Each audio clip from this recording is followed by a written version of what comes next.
Guys, ito po ang toy room ko. So, ayan. Ayan po ang toy room ko. So, ngayon, papakita ko naman sa inyo ang sala. Parang may Christmas talaga. Okay, so, ito yung namin house. Tingnan niyo po talaga yung Christmas tree. Tapos may Christmas balls, mga socks, and syempre na rin yung upuan.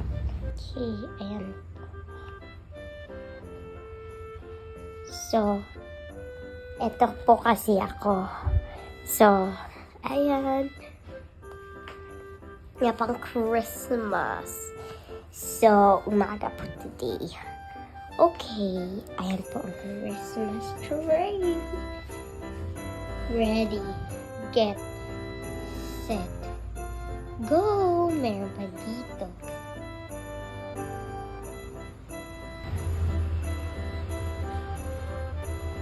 Yan, thank you. Ito pala si Santa.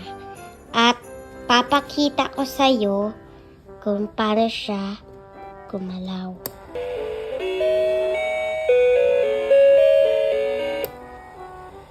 Ganun po siya. Thank you. Subscribe on my channel.